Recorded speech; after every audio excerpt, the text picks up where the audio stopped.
big peace deal is to end the war that started on October 7th, 2 years ago. Breaking news, 2 years later, one of the alleged attackers was arrested in, of all places, Louisiana. We have Louisiana's own House Speaker Mike Johnson. Speaker Johnson, did you have any idea that Louisiana could be harboring a Hamas attacker? I had no idea. It's alarming to all of us, but I'm certainly glad that we have an administration who is prioritizing rounding up these dangerous people, and it's a great relief to a lot of folks down there. This suspected terrorist was not secretly involved with terror groups. He was posting about terror groups on his social media, but nobody here in the U.S. looked, and he got a visa after the October 7th attacks. How many terrorists got in, ballpark, under the Biden administration because nobody checked their social media? No, it's a very important question, and a problem that we were pointing out during the 4 years of the Biden nightmare. They had a wide open border. As many as, by some estimates, 20 million illegal aliens came across that border, and many of them obviously not intending good things for our country. So we know that terrorists got across the border, and I don't think anybody on planet Earth can discern exactly how many will be living with the threat and the ramifications of that open border, probably for the rest of our lives, Peter. But I'm grateful again for an administration that is prioritizing the removal of dangerous people. ICE is out. They've targeted and they've gone after and prioritized the dangerous, hardened criminal elements that are out there, and of course terrorists. And this is the latest example, another exhibit that elections really do have consequences. And President Trump is back in charge, and the American people, by the way, made that the #1 issue in the election last November. So we're following through on those promises. Overnight, there was some new fighting in Gaza. It sounds like Hamas violated the ceasefire and Israel responded. It's a very delicate ceasefire. President Trump wants Hamas to disarm. Why aren't they disarming? I wish we could answer that question. The entire world is prevailing upon Hamas to put the weapons down and stop the onslaught. They are the ones impeding the progress there. This everlasting peace that President Trump says that we are on the verge of achieving, but you have to have willing partners on the other side. Hamas has proven over and over they cannot be trusted. They obviously have a murderous, dangerous ideology. Their sole purpose is to exterminate Israel and Jews and Americans, by the way. And the only way for the people of Gaza to have peace is for the bad guys to stop doing this. They agreed, we thought, to do it. So we'll have to see how this plays out in the coming hours and days. And we have a new clip of the president's closers with this peace deal. Jared Kushner and Steve Witkoff talking about how it sounds like Israel almost blew the whole peace process by targeting Hamas inside Qatar because Qatar was the key middleman. Listen to this. Now, I had heard that the president, that he was furious. I think he felt like the Israelis were getting a little bit out of control in what they were doing, and that it was time to be very strong and stop them from doing things that he felt were not in their long-term interests. And so, based on that, Speaker Johnson, can President Trump trust the Israelis to follow through now? Oh, I think so. I mean, what you're seeing play out on the world stage is a return of peace through strength. Sorry, and President Trump is the one that has brought that back, and he's able and willing to have strong conversations, not just with our adversaries, but with our friends as well. And he speaks directly, and he spoke directly to Prime Minister Netanyahu. They have a long relationship and one of trust, and he told him enough is enough. And I think that was a precipitating factor in getting us to this incredible point that we are now, a truly historic peace deal that just by sheer force of his personality, President Trump was able to push through. And I think he greatly deserves the Nobel Peace Prize. In fact, Speaker Ohana of the Knesset and I have joined forces to try to collect as many signatures as we can from other speakers and leaders of parliaments around the free world to join us in co-nominating President Trump for the next Nobel Peace Prize. There's no one's more deserving than that. And there was some more breaking news this weekend. George Santos got sprung by the president.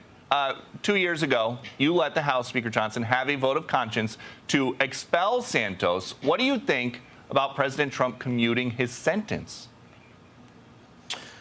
Well, the Constitution gives the President of the United States the full power of pardon and clemency and commutation. He chose to do that here. You know, I hope George Santos will make the most of this second chance at life. As a Christian, I believe in redemption. I believe in second chances.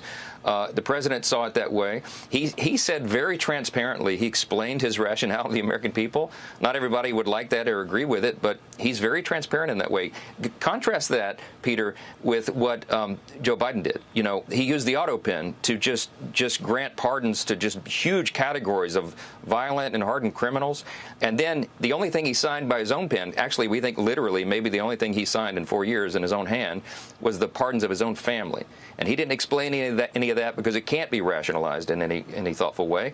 President Trump is showing a stark contrast on this, as he has in so many other things. So I hope, again, George Santos will make the most of this. And this morning, Mr. Santos told Fox and Friends he is not ruling out a congressional bid in the future.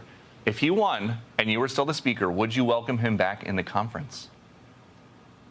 Well, of course. I mean, that's our system. I mean, if the people duly elect a representative, then we will welcome them into the body. I mean, that'd be the job of the speaker. I was opposed to the expulsion of George Santos initially because he had not yet been, prosecuted. He had just been allegations made against him. But look, again, if we're going to be intellectually consistent and we're going to follow Scripture, if someone's turned their life around and they want to do the right thing, then we should be open to that. I want to ask you about this. The Department of Education is now trying to lay off 465 people because they say they have to. There is a shutdown going on. President Trump has been trying to shut down the Department of Education since his first week in office. Is the administration using the shutdown now to permanently shut down parts of the government? Well, I don't know. You have to ask the administration and the Office of Management and Budget. I will tell you that the president takes no pleasure in this. I know this, Peter, because when we were in the Oval Office before the shutdown began in mid-September, he pleaded with Chuck Schumer and Hakeem Jeffries not to go down this road because he knew that good, faithful, hardworking American citizens would suffer great harm because of this. And you see that. The paychecks for troops, while we got it done middle of this month because of the president's heroic efforts, that is not guaranteed going forward. He found a temporary pot of money to pay the troops, but it's going to run out. And you have Border Patrol and TSA agents and air traffic controllers and all the rest, veteran services, health services, nutrition services to mothers and infants. The Democrats have now voted 11 times to block all of that, to shut down the government, and they have no good reason for doing so. Chuck Schumer is doing it for political cover. President Trump is governing, and they've been dealt this situation, dealt this hand by Chuck Schumer, and they have to make the most of it. They have to triage federal spending because Schumer and the Democrats turned off the revenue streams. That's just a reality of where we are. And just for a lot of people who have been paying close attention all week, President Trump negotiated a big peace deal. At the same time, Democrats and Republicans cannot negotiate an end to this shutdown. It's the 19th day. Why is it that it seems like it is easier to talk to Hamas than Hakeem Jeffries? It's a great question. Hakeem Jeffries has the same problem that Chuck Schumer has right now. They're both New Yorkers. There is a rise of Marxism in the Democratic Party, and both of them are going to have challengers in their next election. So they have to show a fight. So they picked one on this short gap funding measure, the CR, that Chuck Schumer himself championed just in March, 7 months ago, the same exact thing. The only difference is they're trying to cover their own backsides politically. And it is shameful to us. When people say, why aren't you negotiating with them? Peter, I don't have anything to negotiate. I sent them a totally clean CR. It had 0 Republican policy priorities attached to it. It's merely maintaining the status quo, keeping the lights on so that we can continue all of our work and get government appropriations finished up. They denied that, and they've now voted 11 times to block paychecks for troops, and what they filed as the counterproposal, let's never forget, is absolute madness. They want to spend instead $1.5 trillion new dollars. They want to give health care back to illegal aliens paid for by taxpayer dollars to a tune of about $200 billion. They want to claw back the money that we set aside for rural hospitals, and they want to spend on all sorts of wasteful nonsense around the globe. They want all that to come back. We can't do it. They know we're not going to do that, and so it's not a good faith effort on their part. Well, even when the government is shut down, the Speaker of the House is a busy guy. So thank you very much for joining us on the Sunday briefing. Hope to have you back. Great to see you, my friend, and congrats on the new show. Just a charge that they would use for persecution. Bill, it sounds like this latest crackdown has wrapped up dozens of pastors. Yeah, absolutely. The crackdown that we've seen last week was the most extensive singular crackdown on any church in China in the last 40 years. So what we're seeing is a serious escalation across several cities. It's really nationwide, and this seems like only the beginning. Where do we go from here?